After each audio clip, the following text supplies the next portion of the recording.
Code Red Mining. I want to give an update on the tent and the farm.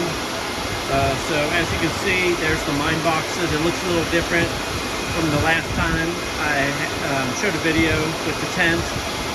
So my job, I go around different stores. I work for a liquor distributor, and they were redoing their shelves, and they had these out back. And so I asked the one guy that works there, I was like, hey, what do you guys do with these? They said they were going to keep half and throw half out. And I was like, well, can I have one? And as you can see, they work absolutely perfect for the server cases. I got obviously 4 of them. I have my other wire shelf. I'm not going to do anything with that. I actually wanted to keep everything out of the tent, and so I want all airflow to push back there. And as you can see, I have all the fans blowing the hot air up and then extracting it.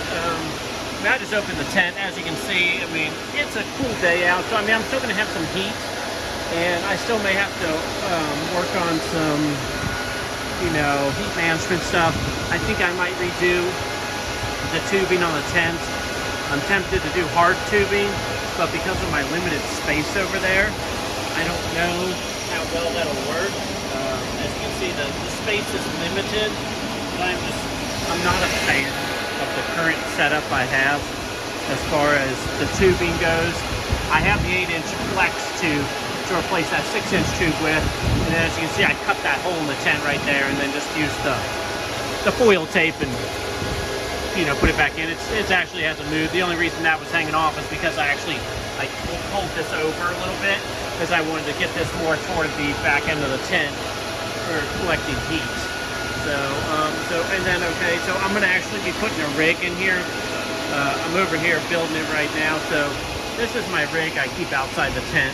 So I recently just did, watch out for fans. I recently just redid the pads on this one again because the memory temps were 110.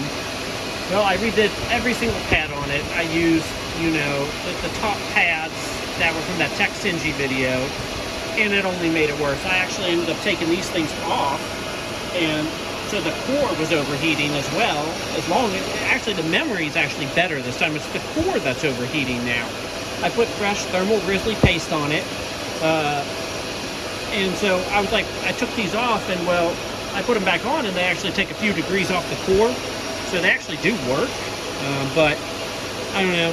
I just discovered today on the Red Panda Mine video, oh shoot, what's the name of the website? Hang on, let's find the name of the website here real quick. Critical Thermal Pads. They had sent him a package, and these lights really mess with the camera, don't they, those blue lights? But they had sent him a package of thermal pads, and so I went to their website and checked it out, and they actually have 20 Kelvin watt pads, but they're already pre-cut for certain types of GPUs and brands. So I actually went ahead and ordered one for my 3080 Ti Asus TUF, because I redid the pads on that, and the thermals on the memory are still getting up to 110.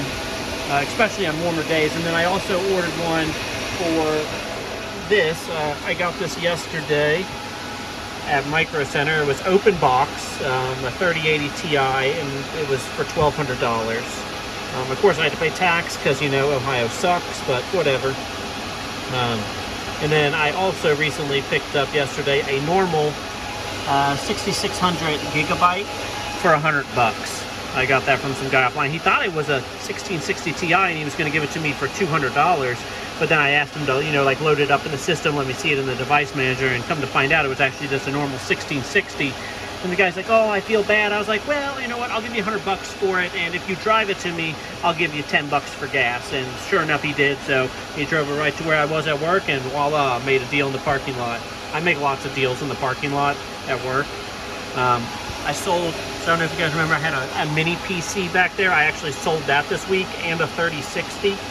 I sold the mini PC for $1,200, and I gave him the 3060, and he gave me a 2060 and $1,200, which was a deal because I paid $550 for that mini PC.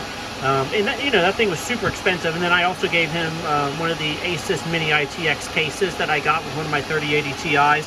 That was the main reason he had contacted me, was he wanted the case. And then I was like, well, hey man, I got this entire mini computer. Don't mind the baby toys. I told him, I was like, I have an entire mini computer, and so we ended up working out a deal, and then from that money I ended up buying this and that 1660. And because, I mean, I have a few CPU miners left, but it just, you know, I spent, what, $550 on my 5900Xs, and now they're down to $399. Like, are you kidding me? It just really grinds my gears, as, you know, as they say.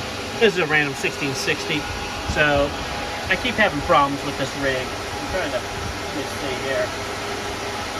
This rig keeps just giving me issues. It's a work in progress. I keep having overheating issues with this EVGA right here. So I went ahead and moved in one additional one. I put that normal 1660 in, and so I took this out to see maybe if it'll help with the spacing, and then that will be good. This 3080 Ti is gonna go in this case. So it's going to go in the Mindbox 6. As you can see, there's my 3080 Aces Tough. I've redone the pads on that twice now. So hopefully these new 20 Kelvin watt ones work. I think they will. The only thing I am not ecstatic about is that they don't come with back pads, and the reasoning was, well, they don't come from the factory with back pads. So I'm like, I don't know, should I leave pads on the back of the memory that I have there already? Or, you know what I mean, or are they wanting me to buy new pads to put, you know what I mean? So it's like, I don't know. I don't know if just having pads on the front, even though they're 20 Kelvin, I don't know if that'll be enough. So I may just keep the pads I have on the back. I feel like that was the main issue with a lot of these DDR6X, was there was just no memory pads on the back of the memory. Like, that was one of the main issues. It wasn't, you know, yeah, the pads suck as well, but I think part of the issue was also pads. So yeah, I'm going to be putting it on that rig. I think I'm just going to move off probably the MSI 3070. I'm going to move that to, I think I'm going to move that to this Mindbox, and I have I think a 2070 in there, so I'm going to move that out. And then, as you can see, this rig did have 12 GPUs on it, but I cut it down to 1, 2, 3, 4, 5, 6. These are my 6 hottest running cards, so I'm keeping them outside the tank. As you can see, this one's hot because it has a bum fan. This is a 5700 XT. That's a 5700 XT. They just run hot. That Zotac giving me problems. The 6900 XT, I just don't want to put in the tent. It was so finicky to get that thing to 63 mega hash. I just don't even want to touch it. That thing is, you know, and I got the settings from RPM's GPU overclock settings Discord group, which was nice. Yeah, the group in the server. And then down there is a 1660 Super. That 1660 Super just gets super hot. That's one I'm trying to trade. So a lot of what I do with my GPUs that have heating problems is I tend to just trade them. I'll be like, oh, hey, you got this 3070 full hash rate, I'll trade you this 1660 Super and $300. And a lot of the time, it's just gamers that are trading this stuff. It's not miners. And you know what I mean? Like, a 1660 Super is fine for gaming. It's not going to overheat at all. But for me to stick it in this tent to mine in one of these mine boxes, it's not going to work. So currently, this mine box has full hash rate cards. I think it's some 20 series. So currently, I had to worry more about the heat than I would about redundancy in the mine boxes. So sadly, I have a mixed match in a lot of the server cases, strictly because I had to move stuff around to deal with heat from the cards, which is more important than having uniform mine boxes, in my opinion. I wish they could just be like, you know, so okay, obviously the bottom one is straight 1660s. This one is 6600s and 6600 XTs, and I think there is one 5700 XT in there. I have some more, but they are over here. So this is the rig I'm gonna put in the tent. I think these GPUs will be fine with the heat in the tent.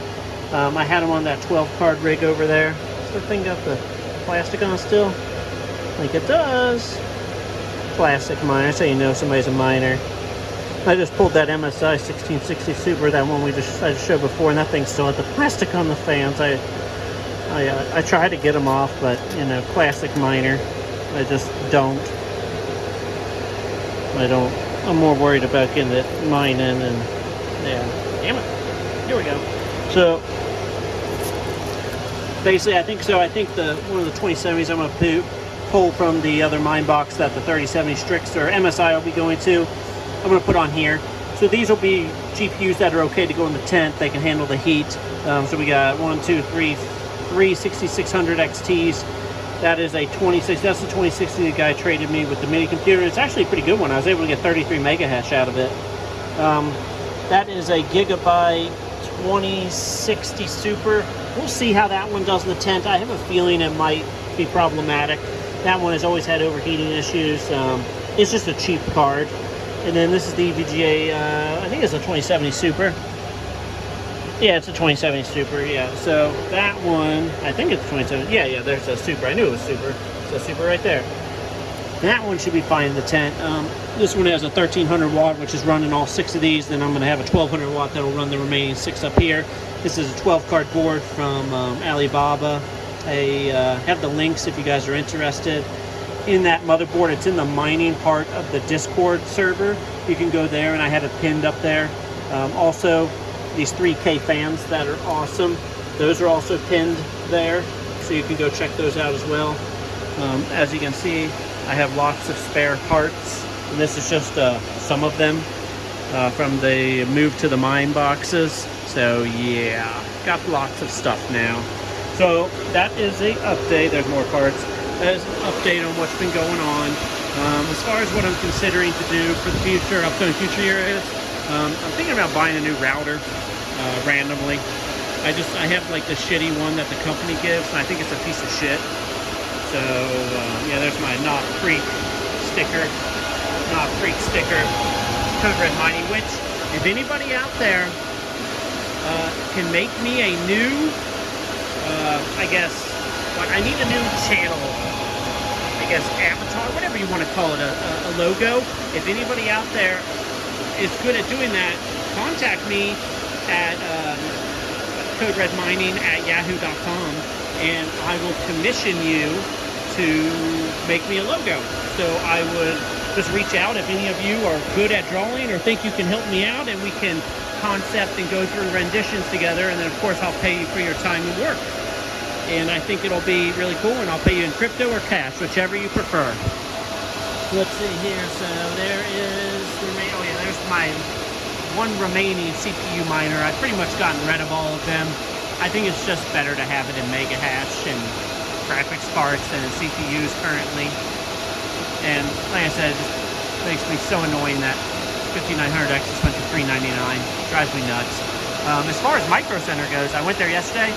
They have so much shit that's not even all out on the shelf. Like, you literally have to ask them, and they have more shit in the back room than what's out on the shelf, which is a little misleading. I don't know why they can't keep one of everything that they have out on the shelves. I thought that was kind of shady to do. Like, they had like 3070s and stuff, and they didn't even have them out. So I feel like they're doing that because they want to sell the ones that they can't sell, and they're being a little misleading. Update on that Zotac 3060. So you can probably see the fan spinning a little weird. So I followed the chump change video. I did the fan change with the ones that he suggested, and just like his, that fan on the right died, the big one again. I used some of that machine oil that Red Fox Crypto suggested that he did with some of his. It didn't really work. That fan actually wasn't spinning until randomly it just started spinning again when I looked over here recently. And then I don't believe I said in the last video, that is a version 1 3060. I actually found a guy who had one, and he wanted a 3070 Ti for the win. And so I got him to trade me the version 1 3060 and $500 for the 3070 Ti, which in my opinion is a trade I'll take every day. Now it is a hassle to deal with version 1 3060s. Do I think I'll get more? Probably not. This video has gone long enough. I'm going to go ahead and hop off. Please come join me on Ezil. The referral link is down below if you want to mine Ethereum and Zilliqa. And as you know, Zilliqa has shot up in price. So Zilliqa is very profitable. I've mined a total of 12,000 Zilliqa. And sadly, I did not save all of it, but I saved some. I would have made a killing. So yeah, come join me on Ezil. You can dual mine. It's actually only once for every 90 minutes for 1 minute. It doesn't affect your Ethereum mining by literally minuscules. You will not notice the difference if you're just straight mining Ethereum versus dual mining. and the dual mine is done through the server side, so it's nothing you do in the miner. Mine is put your wallet in and the correct pool address. So yeah, that's it. You guys have a good night, and see you next time.